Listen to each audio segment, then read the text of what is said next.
Howdy, y'all, and hope everyone is doing well. So this is Dennis Sneed here with Subsume, not in Atlanta this time. I get a chance to chat with y'all here from wintry Cambridge, and hope that everyone's doing well. I was here thinking and looking over some of the great things that have come across my desk creatively, for not only myself, but in our creative spaces here with Subsume. And we've got an all points bulletin of an amazing project that is getting ready to close, and I feel like I'd be remiss if I didn't reach out and make sure to do my due diligence and at least component to bring in simply one of our best and one of the spaces that we all are trying to look at in spaces of speculative fiction, creativity, particularly in Black horror. And so let's bring on the legend himself, and let's chat and talk about Keisha and this awesome program coming up here from Dream Fury Comics. So joined here by Newton Lilavois. How are you doing today, Newton? I'm good, man. Thanks for having me, man. Oh man, this was a done deal. No, I appreciate it. And so I know we've had a chance to chat here just a little bit otherwise, but just wanted to just take a moment at least just do what I could do to try to support you and your project as always. So for those out in our studio audience and those we'll see on repeat that may not know of you and know of Dream Fury Comics or Keisha and the legacy that you built, please let us know about yourself and your creative efforts. Yeah, so as you mentioned, I'm a comic book creator, and the independent publishing company I set up is called Dream Fury Comics. Our first comic book is Keisha Demon Eater. I'm sorry, our first comic book was actually Crescent City Monsters, and currently we're working on our second series called Keisha Demon Hunter, and we have a Kickstarter for that. Just last year, we did a Kickstarter for Volume One that was really successful. Did about $17,000 in funding, which was amazing. So that issue, Volume One of Keisha Demon Eater, was in a grayscale with color accents, and so everyone loved that. But I decided, hey, you know what? I want to create a color version of that. So right now, this current Kickstarter is to colorize the Volume One. Found an amazing colorist. His name is Cloner. He's done an amazing job at the just setting the right mood for Keisha Demon Eater, because you know there's a feeling and mode that colors can set, depending on the palette that they choose and the style that they use to color it. And he figured out just the perfect, color palette and coloring style for Keisha Demon Eater. So I'm excited about what he's doing so far. He's still working on the pages. He's got a couple of more months left to go to complete it, but from what I've seen so far, it's just absolutely beautiful. There are a couple of sample pages on the Kickstarter pages. So, Kickstarter campaign page. If you want to go check it out, you can. You'll be blown away. I promise you definitely will be. So, in a nutshell, that's where I'm at right now. Comic book creator, publishing under my own publishing company, Dream Fury Comics, with two titles: Crescent City Monsters and Keisha Demon Eater. Fantastic, and definitely want to make sure that we're highlighting and saying the award nominated and award winning crew. I think from the Ringos to the Cliffs and all the spaces in between, the work of yourself and your team has really been one as a fantastic watermark, not just from the work of the art, but also from the story and the spaces that we see this you and your work and your team's work going. So again, congratulations in advance. So I know that right now the campaign is running for just 10 days for the color component here. Now we dropped the link in the chat for folks to take a look at, and definitely make sure to find that space to support. So let's talk about the premise of this particular project for Keisha Demon Eater. So I know that part of this is on the campaign page, and I definitely want people to go there. But what was the premise of taking Crescent City Monsters and now expanding into the space with Keisha? Yeah. So Keisha Demon Eater is a story that I wanted to create because while I love Crescent City Monsters. It was a book that my daughters really they liked, but they weren't like super excited about, you know. And so I was like, you know, I want to create a book that kind of like would excite them, right? So that was like sort of the first notion of what I wanted to do, right? And then I stumbled upon an African demon, and this is a real demon, an Angolian myth demon, right? And so this demon is named Kishi, and he's a crazy demon. Like when I read his backstory, I was like, okay, because usually demons like possess people, or there's monstrous beings out just to really just destroy you, right? But this particular demon, he goes around and he's got the form of a human, right? But he's got two heads. One is like, you know, he's this really good looking guy as a human, you know, facing forward, but the back of his head is this hyena, right? And it's like, so you know, when I read that, I was like, that's weird. So you know, so I thought that was interesting too. And he goes around seducing women, and they spawn him baby demons, right? And so when I read that, I was like, that's a really unique character. And so when I encounter things like that, I always ask myself like, what ifs, right? So based on that, I was like, okay, what if he had a daughter, right? And um, all he had was sons up until that point, and he had a daughter, right? So I was like, okay. I was like, well, what if uh, he hated his daughter, right? And I was like, okay, yeah, that'd be interesting. And then, you know, I asked myself, well, what if instead of his daughter, and her name happens to be Keisha, right? It's a play on his name because his name is Kishi, and her name is Keisha, which kind of fit perfectly, I thought. You know? So then um, I said, well, what if she really doesn't hate her father, right? Even though he despises her. What if, because she's not all there, right? She's a demon. She doesn't think like, you know, humans. And so she's so crazy. She's like, you know, she's trying to seek the approval of her father, even though her father hates her. And the way she does that is she figures out, you know what? I'll just eat my brothers. And so she starts eating her brothers, right? Her demon, the demon brothers, and it turns out that she's more powerful than her brothers, right? So she can easily just like overpower them. So she goes around eating her brothers, and her dad, she's like, what the, you know. So he grabs her, and he doesn't kill her. He just punished her by imprisoning her in somewhere, right? But long story short, she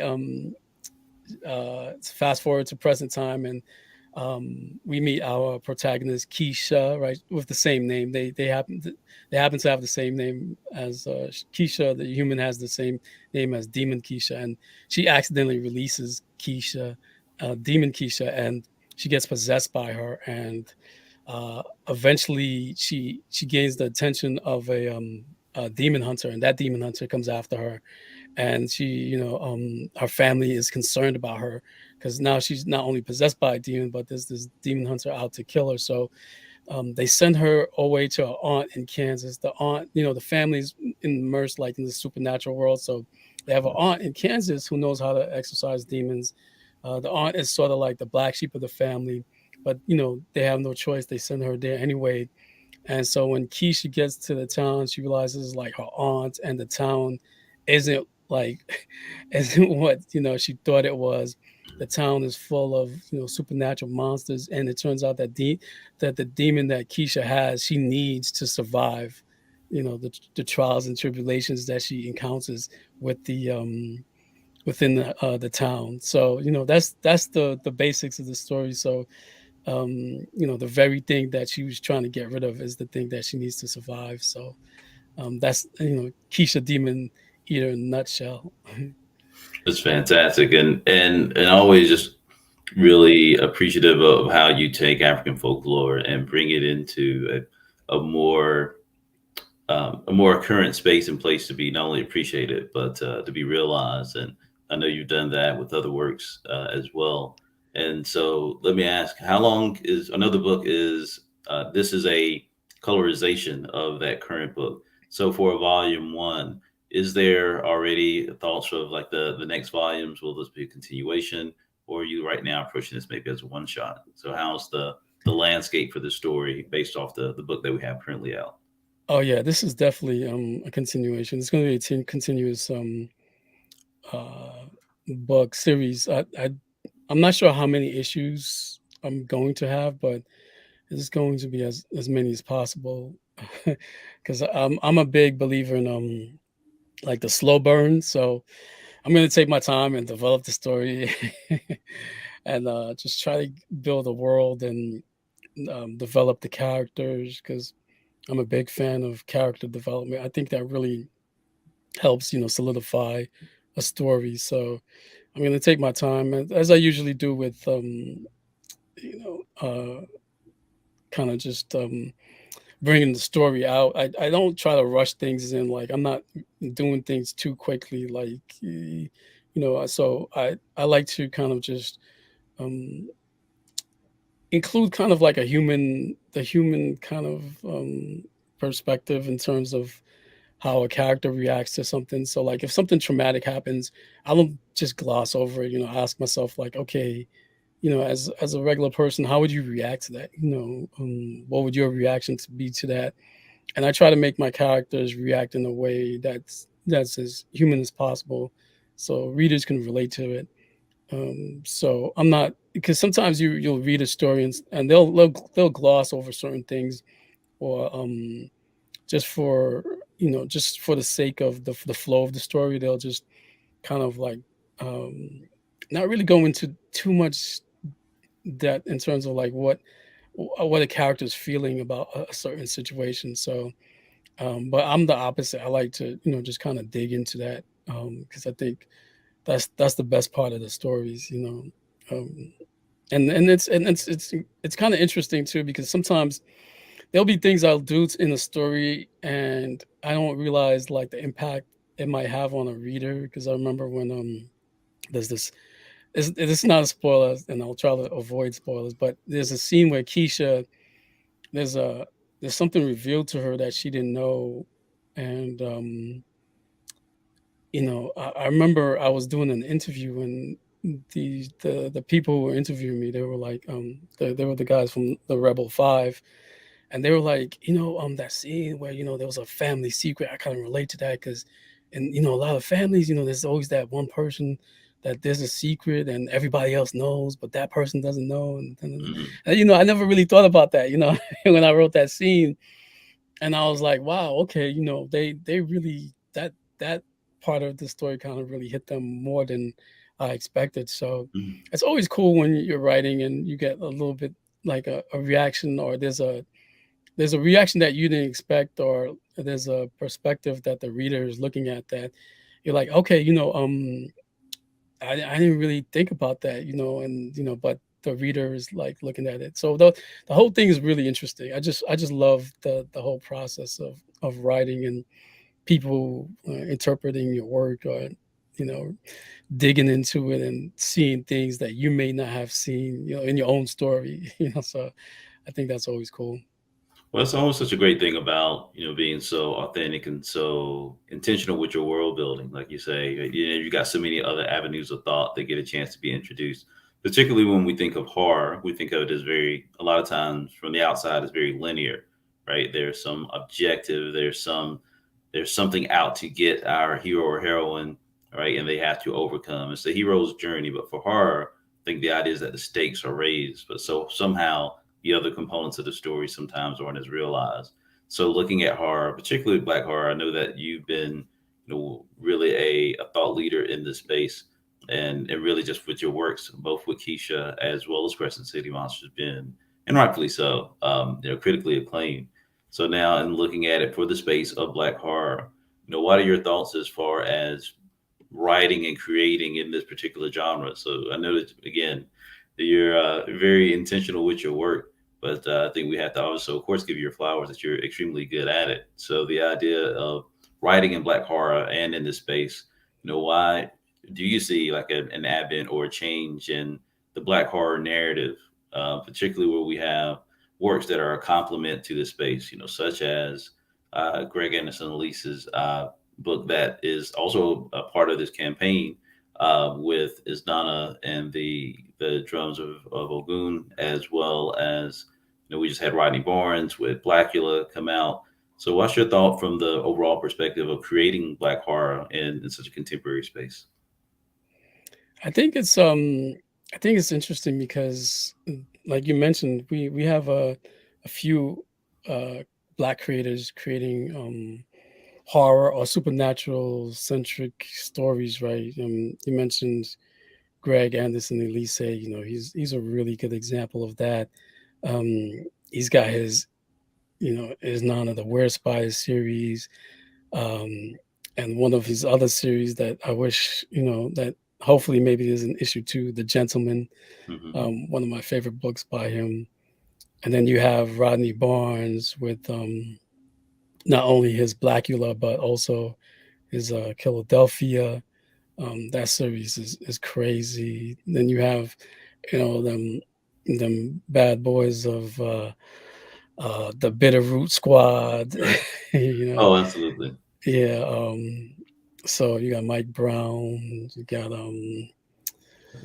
uh, David Chuck, F. Walker, mhm. and oh man, I'm forgetting Sanford yeah, Green, Chuck Sanford Brown, Green. David I Walker. could That's right. yeah. Absolutely. So yeah, those guys, and you got and there's like there's a lot more to I'm trying to think. So excellence is sort of like supernatural. I think I kind of consider that supernatural too. So you've got a lot of Black creators getting into that, and all of us are bringing something unique to it. And when you look at all of our books, they really take different aspects based on, I think, our viewpoints of horrors. The creators' viewpoints of horrors, and I think it's really exciting, especially if you're a Black person into horror and you want to see Black leads, right? It's really exciting time. You have these books out, and I would be like, if I was a super horror fan, I'd be like super excited about like what's going on. And I think there's more to come, because of course, with movies you have Appeal, kind of helping lead the way in terms of the new avant-garde of Black horror. So I hope to see more Black horror movies. And I've there are a lot more, but I hope to see a lot more like on that Peel level. So I think it's an exciting time. I think there's so much to do. Um, there's another name I just um, what's his name? I want to shout out another horror artist, the academic, um, John Jennings. Yeah, Oh, absolutely. yeah. He's also a great horror writer too. I mean, his series, Blue Hand Mojo, is like one of my favorites that he does. Another series that I'm looking forward to, another book from.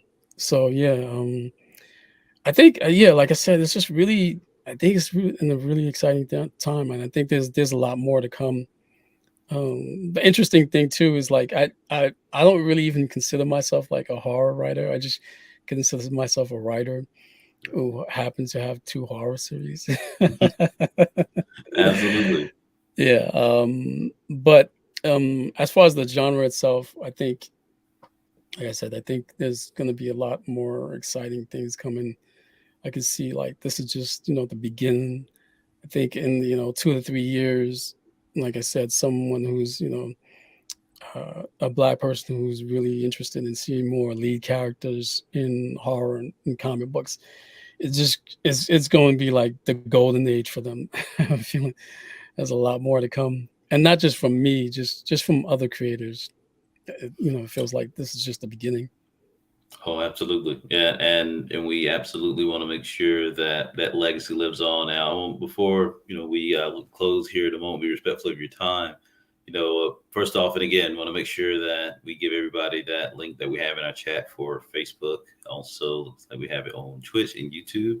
That you'll get a chance. We only have 3 days left, right, to make sure that we overfund and make a space in place for all of the wonderful work that you'll see here with this team from Dream Fury Comics come to be realized.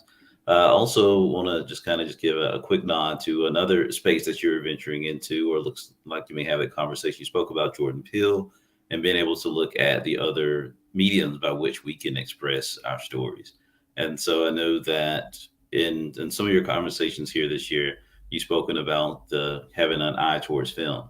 So what is your thoughts there? Of course, we're going to make sure that you're well taken care of on this Kickstarter here, of course. But now the idea of film, is that something that's in your purview currently?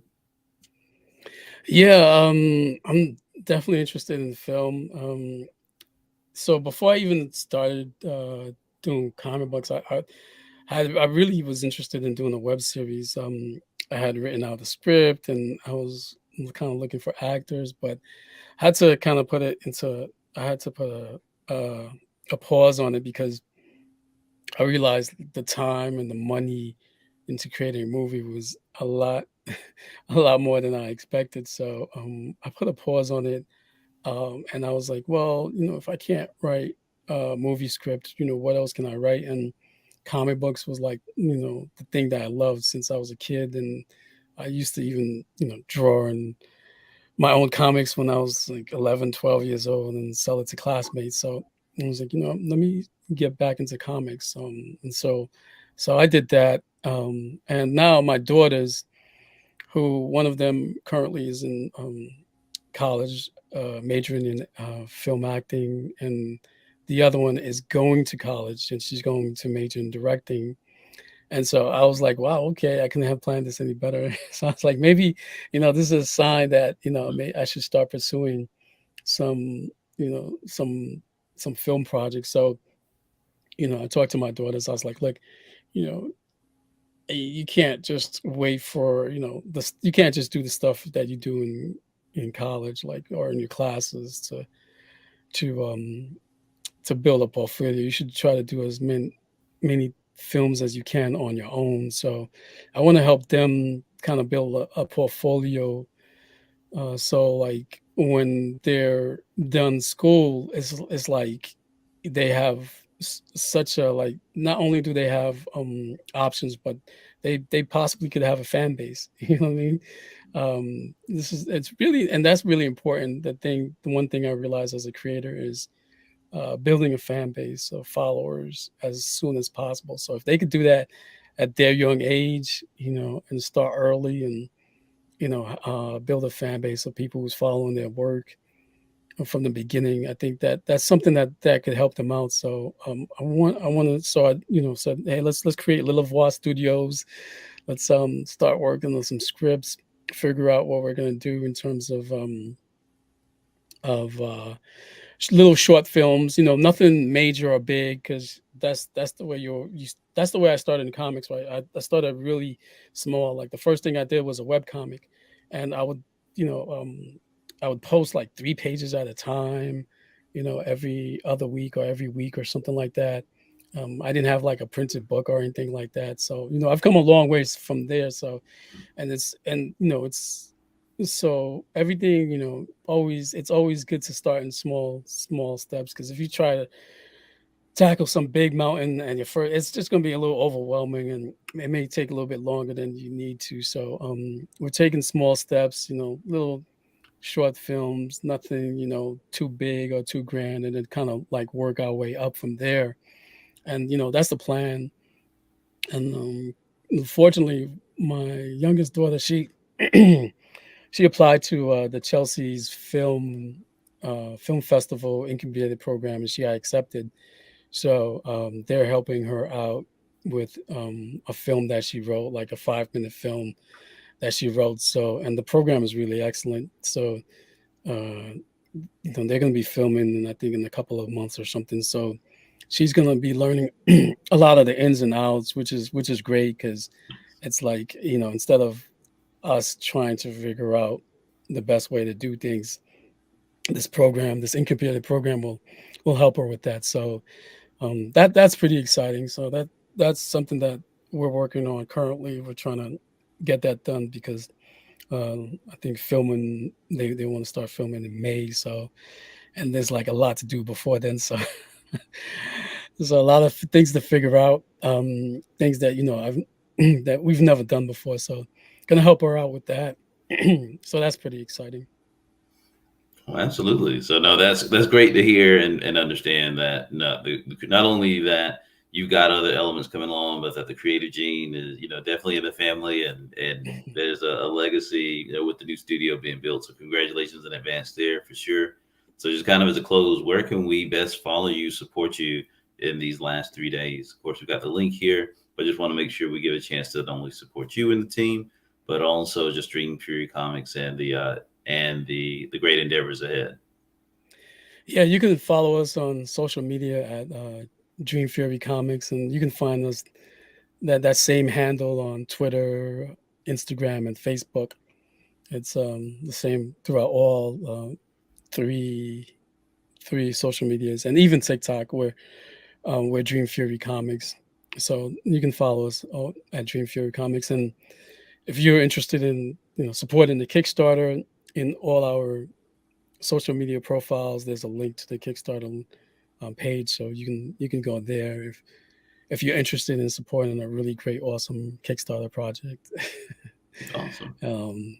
Yeah, Oh, that's what's up. Thanks, man. I appreciate it. And again, just very excited, not only just for this particular campaign, which again we know that this is a series of successes, which again we're happy to see. But as you say, like this is a continuation of a long journey for you and the team and the creative things ahead. So just thanks, congratulations in advance. Appreciate you jumping on here on a chilly Wednesday on both. I think both our ends. And, excited for you. So we want to support and appreciate you being here.